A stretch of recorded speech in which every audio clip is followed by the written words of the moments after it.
Washing machine रखी है आजकल बीजेपी के दफ्तर में, और उस वॉशिंग मशीन के अंदर इसको डाल दिया।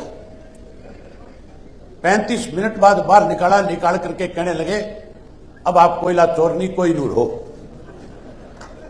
अब आप जाओ जाकर के चुनाव लड़ो।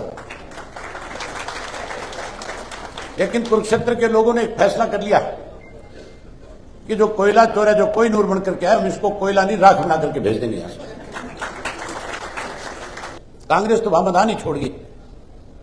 कांग्रेस ने तो बिल्ली की घंटी आप पार्टी के गले में बांध दी। उनके पास कोई उम्मीदवार नहीं था, कोई चुनाव लड़ने वाला नहीं था, इसलिए उन्होंने सुशील गुप्ता को उम्मीदवार बना करके भेज दिया। और भारतीय जनता पार्टी जो कहती है सबसे बड़ी पार्टी, जो कहते हैं 400 पार करेंगे, उस पार्टी की हालत और ज्यादा खराब है। उसको कोई ऐसा कार्यकर्ता अपनी पार्टी का नहीं मिला जिसमें भरोसा करके उम्मीदवार बना करके लोगों के बीच में भेज दें। इसलिए ऐसे व्यक्ति को उम्मीदवार बनाया है जो चंद घंटे पहले कांग्रेस पार्टी में था। 2014 का चुनाव था, आजकल सोशल मीडिया के ऊपर उसकी बहुत चर्चा है।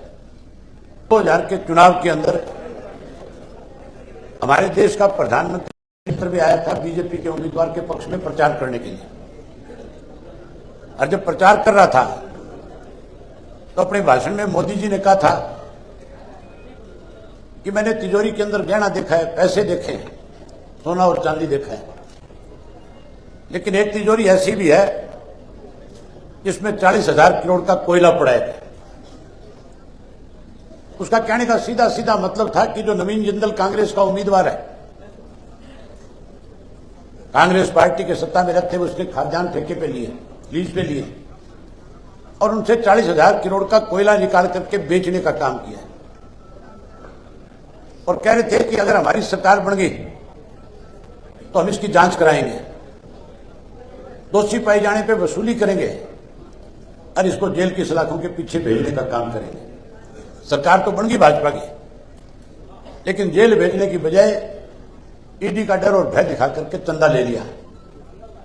महाजरा जी बता रहे थे तो कैसे इनसे इलेक्ट्रॉनिक बॉन्ड भरवाए गए, कैसे इनसे हजारों हजारों करोड़ रुपया लिया गया। अब जब कोई उम्मीदवार नहीं मिला तो फिर बीजेपी वालों ने ईडी का डर दिखा करके जिंदल को कहा पार्टी ज्वाइन कर, और इसको अपने पार्टी के हेड ऑफिस में बुलाया। बुला करके गले में पटका डाल करके कहने लगे जा जाकर के कुरुक्षेत्र से चुनाव लड़। टिकट देने से पहले एक काम और किया था, एक वॉशिंग मशीन रखी है आजकल बीजेपी के दफ्तर में, और उस वॉशिंग मशीन के अंदर इसको डाल दिया।